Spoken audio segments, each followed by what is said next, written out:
So good day sir, so I am Angelo Sipal Palato from BSCPE 41. So here's my reflection video for my midterm. So the focus of this video is about GPU and AI and the metaverse.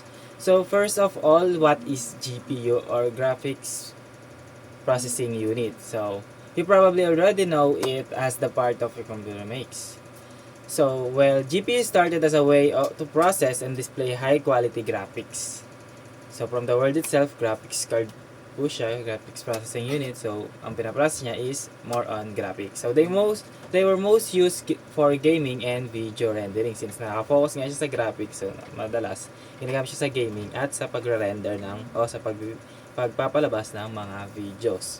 So, but over time, people realized GPUs could handle complex mathematical problems faster than traditional CPUs. This made them a game changer not just for gaming, but for industries like medicine, robotics, and most importantly, artificial intelligence. So, paano nga ba naka-apekto yung GPU? So, since kailangan ng mga graphics at sobrang bilis mag-compute ng mga GPUs to the point na umabot tayo sa 5,000 cores at yung mga CPU natin is 8 cores lang. And then, nakapokus tayo sa mga graphics. So, kadalasan ng mga nagpa-practice ng medicine is that may mga VR na sila, naka-virtual machine sila, tapos tsaka sila nagpa-practice maggamot ng mga artificial, ng mga virtual na ginagamot nila. So, malaking tulong. And then sa robotics naman is, yun nga, so sa sobrang dami ng sensors na ikakabit mo, tapos magkakaroon ka ng sobrang daming computations about sa katulad nga lang dun sa may kotse. So, kino-compute po nila yung distance and then yung mga nasa paligid, kung ilang segundo maglalakad yung tao sa pagtawid niya, yung mga traffic light, at sobrang daming computation pa na gagawin sa robotics, which is ang saktong-sakto po dun sa pagko-compute na yan is the GPU. And also, nagre-render din kasi yun ng video, kaya sakto-sakto po talaga yung graphics card doon. And then, artificial intelligence. So, ayun nga po, gumagamit kasi yung artificial intelligence ng pang-i-scan ng mga tao, pang-i-scan ng mga lugar, and something like that. So, AI po yung gumagawa nun. And since na yung GPU is, siya po yung naka-ready para sa mga pagre-render po ng mga video na yun, is swak na swak talaga yung GPU doon. So, now let's talk about how GPUs are changing our lives. For example, in autonomous vehicles, GPUs help cars process data from sensors and cameras in real time. So, yun ang sabi ko, kung ano po yung nadedetect ng mga cameras and sensors, ayun po yung pinaprocess ng GPU natin para po mas makapag-drive ng maayos po yung mga self-driving cars natin.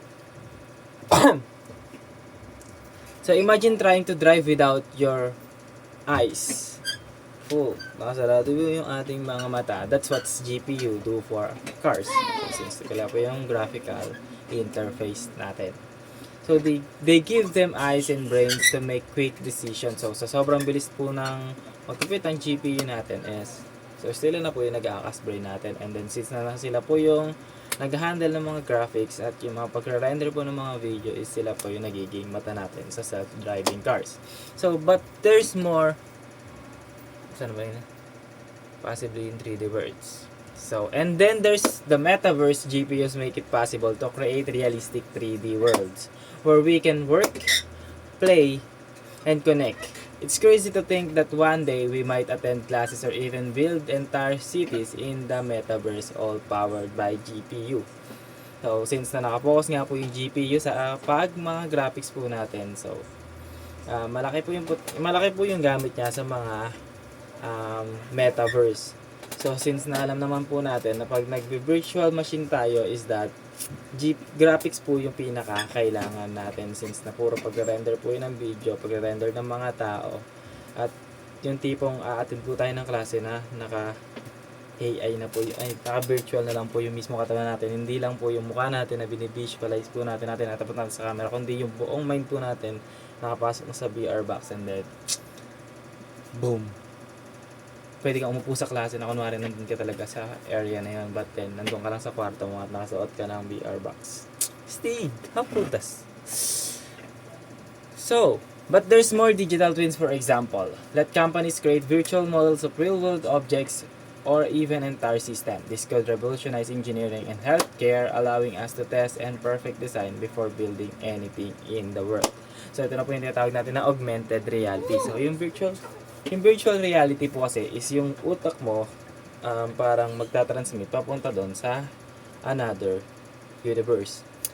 So, wala pong totoo doon, purong virtual reality lang yan. Pero pag augmented reality is that, nandito ka sa realidad, and then, nakikita mo dito, gamit yung glass mo, nandito ka pa rin po sa realidad, pero kaya mo magtayo ng building using just the eyes mo and your imagination. At matatayo mo na yung building, gamit lang yung imagination ng graphics card at ng VR box mo. So, pwede kang magawa ng mga bagay na hindi pa nag-exist, kundi sa imagination mo pa lang, at makakalkula mo na possible yon. Masusukat mo rin kung sakto yon. How cool was that? So, next is future of GPU development. So, where are we headed? GPUs are evolving at an insane speed. Companies like Nvidia are leading the way, creating GPUs that are faster, more efficient, and smarter. The integration of AI into GPUs means we'll see even breakthroughs like better climate modeling or even more advanced autonomous robots. So, but I wonder, how far can this go? Will there be a point where GPUs are so advanced that they replace certain jobs, human jobs, or even outtake us? It's exciting and little scary to think about. So, sa sobrang pag-advance po ng ating technology is yun naman po laging kinatatakot po ng mga tao. So, papalitan po ba nito ang trabaho ng mga existing na tao? So, parang sakto lang din naman kasi dahil dapat na nababawasan ng population ng tao sa mundo. At the same time, since na nababawasan yung population ng tao, dapat equilibrium po yung pagdami ng mga AIs para pumalit sa trabaho na mawawala. So, the more na nagiging automatic yung mga bagay-bagay, the more na nalilis yung kailangan na trabaho ng tao. And then, ang sagot dyan is wag maging overpopulated. So, pag overpopulated po kasi talaga tayo, so syempre, mauubusan po ng trabaho talaga yung ibang tao. So, well, we need to think about how to GPUs. Next is my thoughts on the future. As a future engineers, developers, or leaders, we have a big responsibility. These technologies can bring so many benefits: better healthcare, safer transportation, more immersive learning, but they also come with challenges like ethical concerns, data privacy, and job displacement. So, pagdating naman po dun sa makakatulong nga po siya sa healthcare natin. Mas maraming gagaling na doktor kung hindi na totoong tao yung pinagpa-practicean nila, kundi yung mga virtual na. So, wala nang kailangan maging test subject ng mga buhay na tao. Or, mas madali sila makapag-practice para mas ma-master yung yung tawag dito, profession nila. And then, mas madali mag-transportation since na automatic na po yung lahat ng bagay. Tapos, mas safe na rin po. Kasi nga, naka-sensor na lahat. So, alam naman natin na kapag naka-machine ng isang bagay is mas less yung error niya since na mas prone sa human error ang tao. Next is that immersive learning. And then, challenges tulad ng ethical concerns. So, for example nga po dun sa example sa may video, paano kung sinuntok ka sa may virtual world? So, ano pong mangyayari doon? So, syempre, nasaktan ka ba doon? Naapektuhan ka ba? Something. Dapat po may nag-govern doon. So, para pag bumuo po kayo ng virtual world, dapat may nag-govern doon para walang unethical na mangyayari. So, hindi ka pwedeng basta-basta magmaoy doon o nanununtok ka na kung sino-sino. And then, data privacy. So, lahat po kasi ng gagawin natin doon sa virtual machine is, katulad kong sinabi sa video, is naka-record.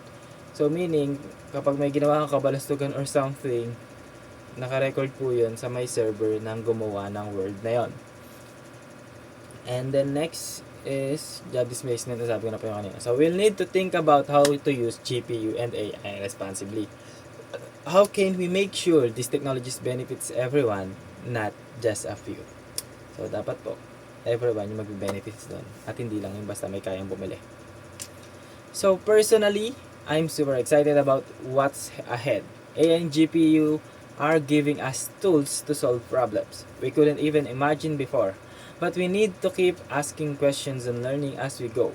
After all, we're the ones who will shape the future. So, as a computer engineers. So, yun na po, sir. Thank you and God bless. Ingat po kayo dyan, sir. 5, 4, 3, 2, 1. Sakto 10 minutes, sir. Bye-bye. Salamat.